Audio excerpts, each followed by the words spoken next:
Vamos aqui mudar de assunto porque essa semana foi quente também no PSL. Uma avalanche tomou conta do partido nessa quinta-feira, ainda em decorrência de toda essa crise. Um áudio de Jair Bolsonaro mostrou uma tentativa do presidente de tirar o deputado delegado Valdir do cargo de líder do PSL na Câmara dos Deputados. Vamos ouvir o áudio revelado pela Cruzoé. Olha só, nós estamos com 26, falta uma assinatura para a gente tirar o líder, tá certo? E botar o outro. E a gente acerta e entrando o outro agora, em dezembro tem eleições para o futuro líder a partir do ano que vem. A maneira como está, que poder tem na mão atualmente o presidente, o líder aí? É o poder de indicar pessoas, de arranjar cargo no partido, é promessa para fundo eleitoral por ocasião das eleições, é isso que os caras têm. Mas você sabe que o humor desse cara muda de uma hora para outra, muda. Numa boa, porque é uma medida legal, questão de lista, tá? Eu nunca fui favorável à lista, deixa bem claro. Você vai à eleição direta, mas no momento você não tem outra alternativa, só tem a lista. Aqui tem 25, já falei com o Peter Neres, falei contigo agora, vou ligar para outras pessoas. Até quem sabe de passe aí de um número com folga até. Tá?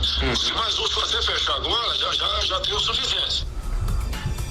E o vazamento desse áudio, no qual não é possível identificar o interlocutor, gerou uma série de reações. Jair Bolsonaro veio a público e afirmou que, caso o telefone dele tenha sido grampeado, tratou-se de uma desonestidade. Após a revelação da articulação, alas do PSL apresentaram 3 listas de assinaturas protocoladas na Secretaria-Geral da Mesa da Câmara dos Deputados. 2 em apoio ao deputado Eduardo Bolsonaro, filho do presidente, e outra em favor de manter o delegado Valdir na liderança do partido. O presidente da Câmara, Rodrigo Maia, validou a lista que mantém o delegado Valdir no cargo, já que conquistou 29 assinaturas. A definição foi considerada uma vitória da ala do PSL, que defende o presidente do partido, Luciano Bivar. O PSL suspendeu as atividades partidárias de 5 deputados que teriam trabalhado para destituir o delegado Valdir. Foram eles Carla Zambelli, Bibo Nunes, Alê Silva, Felipe Barros e Carlos Jordi. Na esteira da crise, o Planalto decidiu retirar a deputada federal Joyce Hasselmann da liderança do governo no Congresso. O senador Eduardo Gomes, do MDB, substituirá a parlamentar no cargo. E também vazou um áudio do deputado delegado Valdir prometendo implodir o presidente Jair Bolsonaro. A gravação divulgada pelo antagonista foi feita durante uma reunião na noite dessa quarta-feira. O delegado Valdir confirmou o conteúdo dos áudios, mas afirmou que o momento é de pacificação. Ao sair da convenção do PSL, no entanto, Valdir acusou Jair Bolsonaro de querer a chave do cofre. Abro aspas para ele. Inicialmente, o nosso presidente, tentando enfraquecer, estava para tomar o controle no próximo ano. No próximo ano tem eleições e ele queria o controle total de todos os diretórios do país. Inclusive, tinha pedido a minha cabeça em Goiás. Ele queria a chave do cofre, que é a chave do fundo partidário. Fecho aspas aí para o delegado Valdir. A gente tem um dos áudios aqui que eu citei do delegado Valdir, então pode soltar.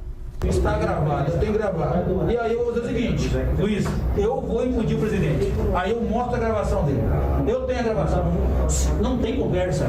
Não tem conversa. Eu implodo o presidente. Quando o presidente se presta a Acabou, cara. Eu sou o cara mais fiel esse vagabundo, cara. Eu botei nessa porra. Eu andei no sol 246 cidades. No sol gritando o nome desse vagabundo. Não.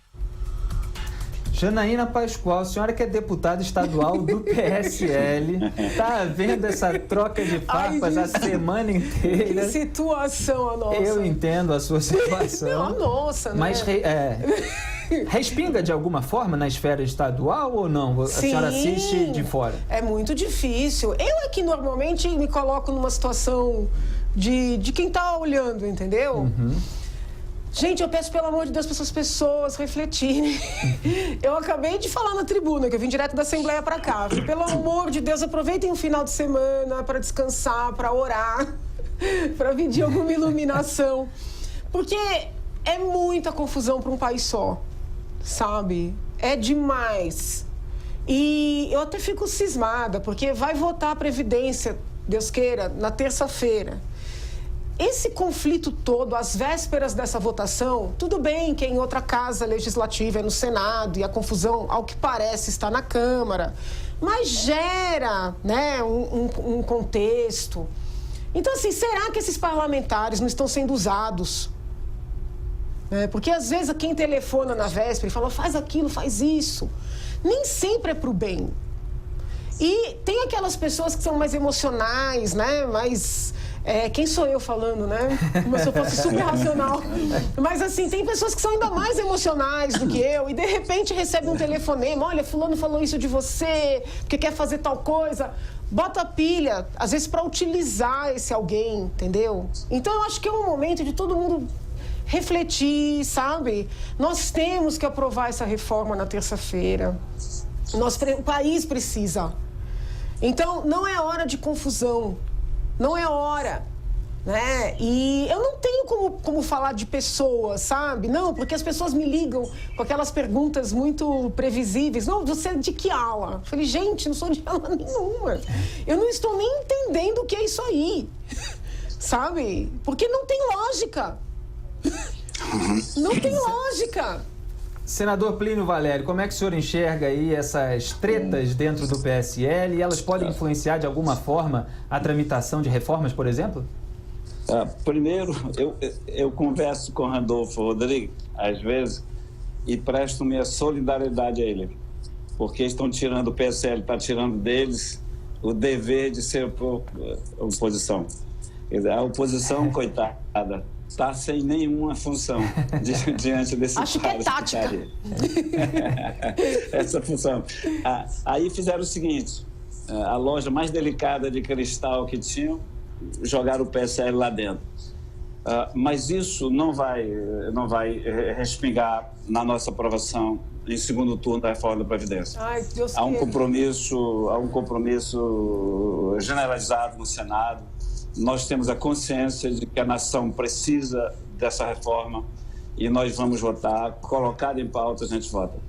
Tanto é que a gente correu com a sessão onerosa, que a sessão onerosa estava impedindo o segundo turno, de alguma forma estava atrapalhando.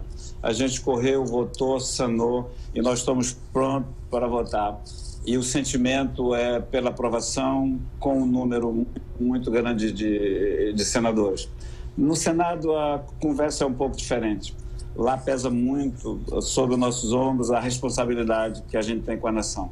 E a nação precisa dessa reforma. Uma coisa, eu posso aproveitar teu programa, assim, para... Eu acho que esse episódio, né, ele tem ontem, pelo menos, teve um ponto importante. Porque o presidente entrou ele próprio nessa discussão, né? O que tem...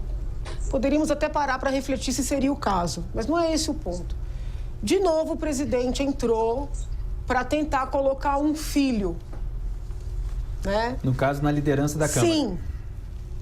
E essa coisa do presidente só confiar nos filhos e acreditar que os filhos poderão estar em todos os lugares está atrapalhando demais o governo.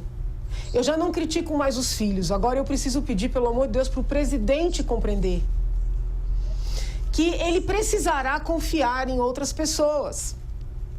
Ele precisará, porque ele tem, acho que 5 filhos.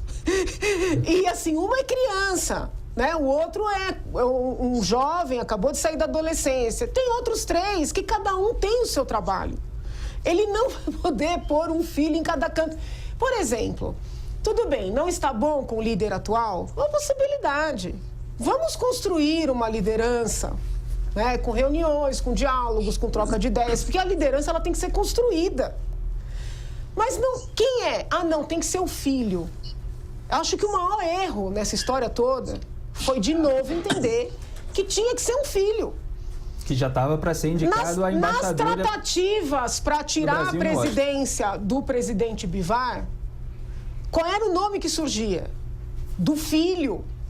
Então, assim, ele vai precisar fazer um trabalho, ouso dizer, até psicológico, para sair dessa dinâmica, entendeu? Porque se ele não sair dessa dinâmica, ele não vai conseguir governar. E eu falo isso com preocupação. Entendeu? Porque assim, o filho vai ser tudo. O filho vai ser deputado, o filho vai ser líder, o filho vai ser presidente estadual, vai ser presidente federal do partido, vai ser embaixador nos Estados Unidos. O filho é um ser humano como outro qualquer. Pode ser um excelente filho, pode ser um excelente deputado. Mas assim, esses limites precisam ser postos. sabe? Certo. O que as pessoas disseram para o presidente, eu acho que mais do que um racha, foi o seguinte: olha, não vai ser mais assim daqui para frente. E ele vai precisar entender isso, porque o que ele está conseguindo com essa dinâmica, eu digo isso com pesar, é desmerecer os filhos. E nessa semana o Carlos Bolsonaro chegou a pedir desculpas por uma tuitada que deu na rede social do pai, do presidente da República, Jair Bolsonaro, sem autorização dele, segundo o Carlos. Eu não sei até que ponto foi isso que aconteceu. Ou foi uma Ou o presidente combinada? Escreveu e sentiu que não deveria ter escrito, e aí o menino segurou. Não sei dizer.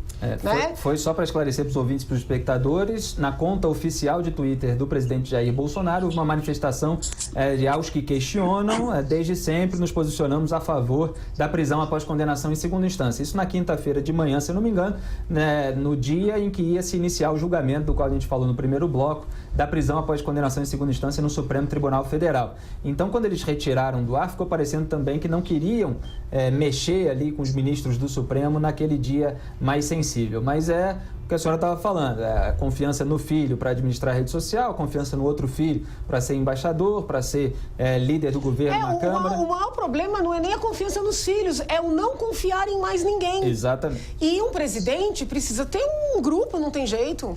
Senador Plínio Valério, como o senhor vê essa relação do Jair Bolsonaro com os filhos? Quando os filhos não têm limite, a culpa é do pai que não impõe.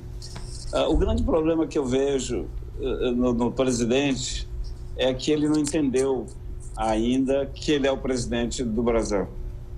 Eu acho que ele não caiu na realidade ainda. Porque os atos que ele comete, as frases, os impropérios que ele está sempre fazendo aí, não é digno do cargo. Não é da liturgia do cargo.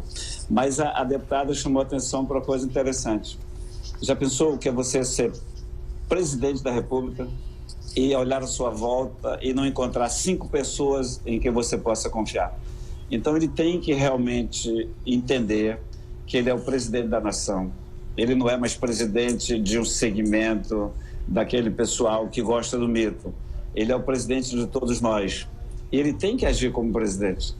E para isso tem que realmente entender que é o governo, que não é a família que está no governo. Isso não é dinastia, isso é uma democracia. No dia que ele entender isso, nós vamos colocar o país no rumo, mesmo com ele no poder. Janaína, a senhora acha que há alguma contradição em termos de dois pesos, duas medidas? Em relação ao Luciano Bivar, só para contar a história, o primeiro Jair Bolsonaro disse que ele estava queimado. Ele foi flagrado ali num vídeo na saída do Palácio do Planalto, dizendo isso do presidente nacional do PSL. Dias depois veio uma ação da Polícia Federal contra o Luciano Bivar.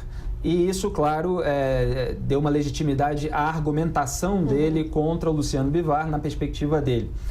Também há, no entanto, acusações de rachadinha, tanto no Rio de Janeiro, em relação ao Flávio Bolsonaro, tem aqui em São Paulo também. E, no entanto, ele tem um ministro do Turismo, Marcelo Álvaro Antônio, que é investigado por ter supostamente se aproveitado da verba para candidaturas femininas, aquele caso dos supostos laranjas do PSL. No entanto, o ministro fica lá e internamente ele se volta apenas contra o Luciano Bivar. Não há aí dois pesos e duas medidas, ou são situações diferentes? Ele está esperando? Então, veja bem. Primeiro, assim, não vou antecipar a culpa de ninguém. Claro. Sei que todas essas investigações sejam apenas investigações, que não haja nada mais grave. Agora, para ter lógica que o presidente não quer mais o deputado Luciano Bivar na presidência do partido, por força das investigações, é necessário que ele afaste o ministro. Se é por isso... Entendeu? Eu estou falando de questão de lógica. Eu sustento o afastamento do ministro desde o primeiro momento. Não porque eu tenha nada contra o ministro, mas você tem que preservar o governo. Agora, se ele está indignado com um, ele não pode manter na sua equipe o outro. Por isso é que eu acho que essa crise tem algum outro motivo, que não esse, entendeu?